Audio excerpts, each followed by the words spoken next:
confio muito no que o Demônio da Morte diz, mas se o que ela disse for verdade, eu diria que esse capítulo confirmou que a vilã de Chainsaw Man realmente é a Ioro, ou ao menos uma das vilãs, né? Ainda mais porque nesse capítulo foi revelado qual é o plano macabro da Ioro, que é muito pior do que exterminar a humanidade. E realmente o bagulho é bem tenso. Enfim, nós vamos conversar sobre isso e muito mais ao longo desse vídeo, então fique comigo até o final.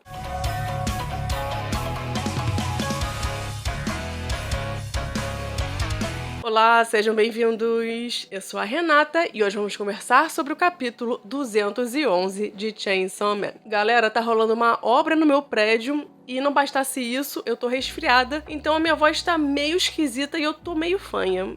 Mas não tem muito o que fazer, né? Preciso gravar o vídeo. Então vamos que vamos. Se você puder apoiar o meu trabalho no canal, você pode fazer isso se tornando membro por apenas R$ 2,99 por mês. E claro, eu deixo aqui o meu muito obrigada a todos que já são membros do canal. Mas quem não puder, só de se inscrever, comentar, curtir o vídeo ou comprar os mangás do Chainsaw Man pelo meu link na Amazon já é uma grande ajuda. No capítulo anterior, quando o Denji foi ressuscitado, ele acordou numa escola e deu de cara com a Shi-chan, que antes ele conhecia como Kiga-chan. E esse capítulo começa com o Denji perguntando se foi ela quem o trouxe até ali, e a Shi-chan respondeu que sim, que foi tanto ela como também o demônio da fome, a verdadeira Kiga-chan, que estava deitada no chão e parece estar apenas dormindo. Nesse momento, a Shi-chan se apresentou como o demônio da morte e explicou que era justamente por isso que ela se chama Shi-chan. E lembrando que o nome Shi é escrito com o kanji de morte. O Denji não acreditou muito nesse papo de que a Kiga não era a Kiga, mas sim a Shi-chan. Muito menos que ela é o demônio da morte. Mas ela confirmou que isso é verdade. Só que pro Denji, mais importante do que isso, era descobrir o que havia acontecido com Asa e Ioro. Nisso, começou a cair uma chuva forte só para dar um tom mais dramático à cena. Shi-chan explicou ao Denji que uma arma nuclear atingiu a União Soviética, fazendo com que o medo da guerra aumentasse, e com isso, o demônio da guerra ficou muito mais forte do que ela esperava. Denji quis saber se a Ioro tá viva e onde ela tá. Shi-chan respondeu que não faz a menor ideia de onde ela possa estar, mas o que ela sabia era o que ela estava fazendo. E segundo a Shi-chan, a Ioro anda recrutando um exército de demônios enquanto mata caçadores de demônios. Alô, Kishibe! Cadê tu, bebum? Tu vai deixar mesmo seus colegas serem mortos sem fazer nada? E galera, parece que o negócio tá ficando feio. A teoria de que a verdadeira vilã é a Ioro e não o demônio da morte tá começando a tomar forma. Será mesmo que é verdade que a Ioro tá matando caçadores de demônios? De qualquer forma, pelo visto, as coisas parecem estar fugindo do controle porque a Shi-chan não esperava que o demônio da guerra fosse ficar tão forte. A impressão que eu fiquei é que foi a primeira vez que a humanidade recriou um conceito que havia sido devorado e apagado pelo Chainsaw Man, já que essa possibilidade não parece ter sido cogitada pela Shi-chan. A morte já esperava que a Ioro ficaria mais forte, mas isso foi além dos planos da Shi-chan, até porque a Ioro estando forte demais, ela pode ficar totalmente fora de controle e se tornar bem problemática, já que abriria margem para a Ioro colocar em prática o seu plano, que é pior do que exterminar a humanidade. E ao que parece, de acordo com a Shi-chan, parte desse plano envolve transformar o Denji em arma assim que ele for achado. E não bastasse isso, com o poder dessa arma, a Shi-chan será apagada. Eu não falei pra vocês que eu tava desconfiando disso? Eu tô cantando essa pedra há meses, mas por acaso eu comentei de novo essa teoria no review do capítulo passado. Quem não acredita, volta lá no vídeo e confere. Eu sinceramente não sei até que ponto eu acredito na Shi-chan, porque eu simplesmente não confio muito nela. Ela sempre foi uma personagem muito misteriosa,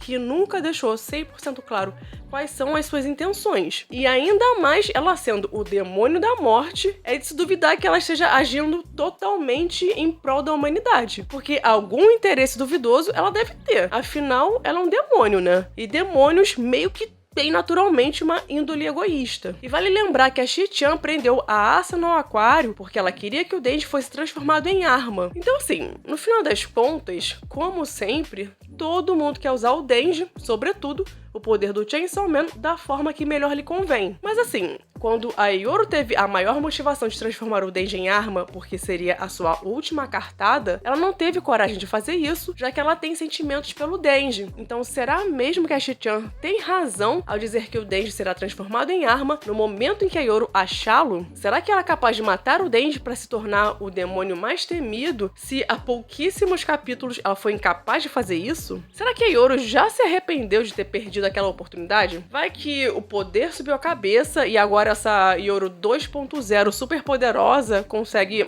abafar o que sente pelo Denji. É uma possibilidade, né? Se for o caso, aí seria melhor não dar margem ao azar, porque realmente tem chance da Shi-chan estar certa e as consequências seriam catastróficas, ainda mais se a Yoru conseguir apagar o conceito da morte. E nem adianta ficar contando que a humanidade vai conseguir recriar o conceito da morte se ela for apagada, né?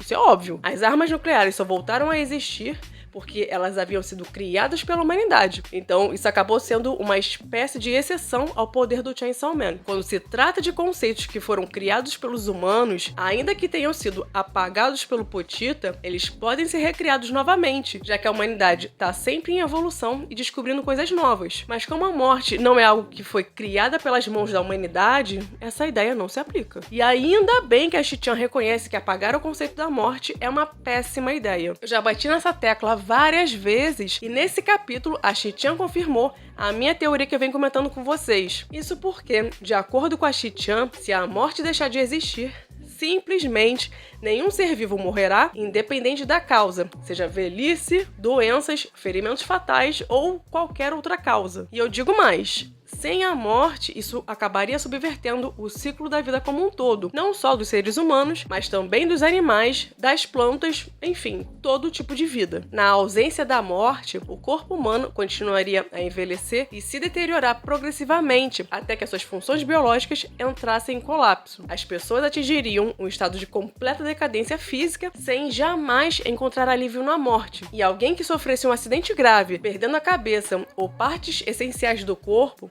estaria condenado a sobreviver eternamente em meio à dor, sem qualquer possibilidade de descanso. Ou seja, em um mundo sem a morte, o sofrimento seria eterno. O detalhe é que o demônio da guerra pretende começar uma segunda guerra mundial infinita, em que as pessoas vão se odiar e lutar umas contra as outras por toda a eternidade. E a cereja do bolo é que um dos objetivos do demônio da guerra é justamente extinguir o conceito da morte no mundo, o que seria a pior coisa que poderia acontecer, já que as pessoas iriam estar presas nessa guerra infinita sem poder morrer. De acordo com a Shi-chan, esse é o sonho da Yoru. Eu avisei, não avisei? Se a morte for apagada e deixar de existir, as pessoas vão ser condenadas a viver para sempre, presas a um sofrimento sem fim. E com o aumento absurdo de poder que a Yoru teve, ela mostrou um nível de poder capaz de rivalizar com os demônios primordiais, não só em termos de aumento de força física, mas também velocidade e habilidade de regeneração quase instantânea. Então, de fato, a Yoru se tornou uma ameaça real e se realmente colocar esse plano em prática, ela precisa ser neutralizada. Eu adoro a Asa e eu não quero que ela morra, mas se a Yoru coringar, alguma coisa vai ter que ser feita para impedi-la, né? Sejamos pragmáticos. Até porque ela pode se tornar uma calamidade ambulante com potencial para ser tão cruel quanto a máquina e até mais destrutiva. Aí não dá, né? E segundo a Shi-chan, o que se esperava era que o seu poder fosse ativado no futuro, creio que com a concretização da profecia de Nostradamus. E com isso, a humanidade chegaria ao fim. Diz ela que se esforçou o máximo para isso não acontecer, mas ao fazer isso, o futuro acabou mudando e conseguiu ficar ainda pior. Ainda não tá claro qual é a real motivação da Shi-chan ao se envolver com tudo isso.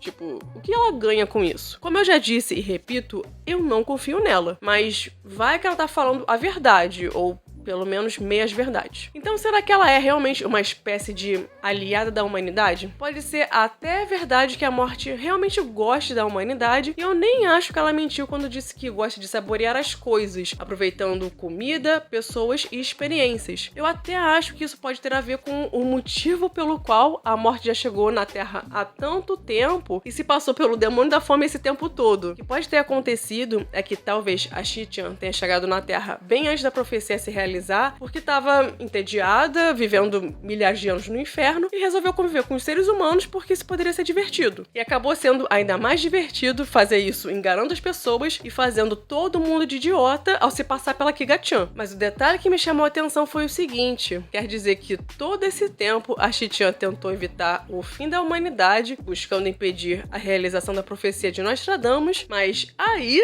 ao fazer isso, ela conseguiu a proeza de mudar o futuro e piorar a situação que já era catastrófica? É isso mesmo? Nossa, que legal, viu?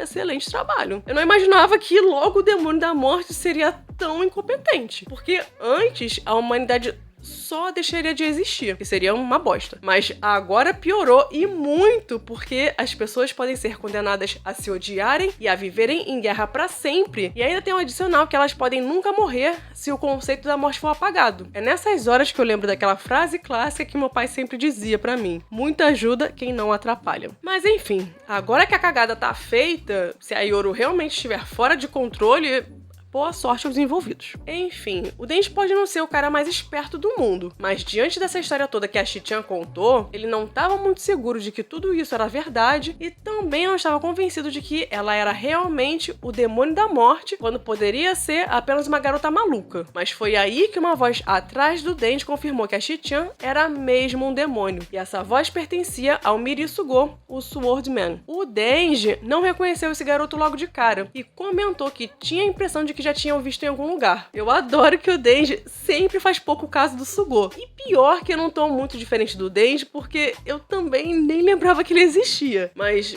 eu espero que a partir de agora ele seja melhor aproveitado pelo Fujimoto. Mas enfim, o Sugo comentou que se eles continuassem rolando naquele lugar, o demônio da guerra iria achá-los. E como o Denji não estava acreditando muito que a Shi-chan era o demônio da morte, Sugo sugeriu que ela mostrasse a sua barriga. Shi-chan levantou o seu vestido, visando mostrar que havia jogado fora todos seus órgãos em uma tentativa fracassada de morrer. Mas é claro que a coisa que mais chamou a atenção do Denji não foi o fato de que a barriga da Shi-chan tinha um buracão, mas sim que ela estava mostrando a sua calcinha. Galera, o Denji não muda. Mas até que eu acho isso bom, porque ele continua se mantendo fiel a quem ele é e o que ele quer, né? E nem adianta ficar criticando, esperando mudança ou evolução, porque o Denji não vai tirar esse pensamento das cabeças enquanto ele não conseguir o que quer. Então não sejam cri-cri e deixem o Denji ser um adolescente normal, cheio de hormônios, tá bom? O Sugo quis saber se agora o Denji estava convencido de que a Shi-chan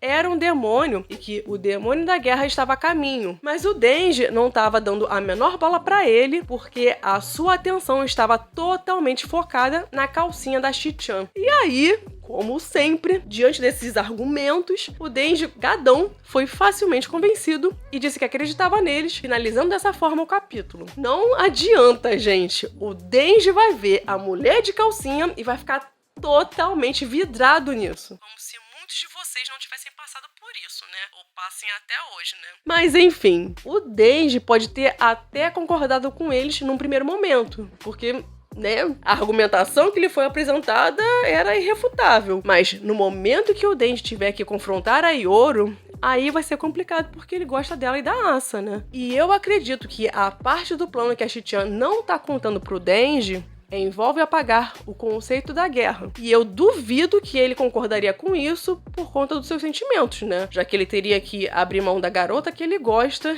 em prol da humanidade. Eu espero que essa fanfic que eu criei segundo Vozes da Cabeça esteja errada, mas talvez essa seja a escolha que o Demônio do Fogo comentou que o Denji teria que fazer. Eu não queria terminar o vídeo nesse clima de velório, mas quando se trata do Fujimoto, infelizmente eu sempre espero pelo pior. E eu sigo achando que a Asa vai acabar morrendo. Mas enfim, se você curtiu o vídeo, capricha aí no like e se inscreve no canal caso ainda não seja inscrito. E se puder, se torne um membro do canal, porque isso vai me ajudar bastante. E ative as notificações para que você seja avisado assim que sair o próximo review. Bom, esse foi o vídeo de hoje, eu vou ficando por aqui. Até breve!